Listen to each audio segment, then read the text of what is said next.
अवैध हातभट्टी दारू अड्ड्याचेच समूळ उच्चाटन करण्यासाठी ग्रामीण पोलिसांनी धडक कारवाई सुरू केली।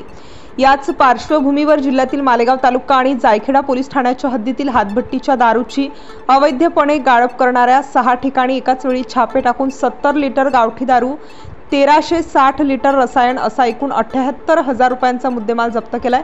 यावेळी अवैध धंदे चालवणाऱ्यांवर महाराष्ट्र दारूबंदी कायद्याखाली 6 गुन्हे दाखल करण्यात आले आहेत। या धाड सत्रात मालेगाव तालुक्यातील सैंदाणे, दहिवाड, एसगाव, जळकू शिवारात 4 आणि जायखेडा हद्दीतील तहाराबाद शिवारात 2 ठिकाणी छापे टाकण्यात आले। सदर कारवाईत नाशिक ग्रामीण पोलीस अधीक्षक विक्रम देशमाने, अप्पर पोलीस अधीक्षक आयुक्त मिरखेलकर, अनिकेत भारती यांच्या मार्गदर्शनाखाली स्थानिक होणे शाखेचे पोलीस निरीक्षक राजू सुर्वे, पोलीस उपनिरीक्षक संदीप पाटील, पोलीस हवालदार गोरखनाथ संवस्तकर, पोलीस नाईक शरद मोगल, सुभाष चोपडा, नरेंद्र कुमार कोळी, योगेश कोळी, दत्तात्रय माडे, पोलीस निरीक्षक राहुल खताळ, सावजी उपनिरीक्षक कोठाळे, पोलीस हवालदार अहिरे आदींनी सहभाग घेतला होता। ज्या ठिकाणी अवैध धंदे असतील तेथील नागरिकांनी पोलिसांना त्याबाबतची माहिती द्यावी, त्यांचे नाव गुप्त ठेवले जातील असे आवाहन पोलीस प्रशासनाकडून करण्यात आले।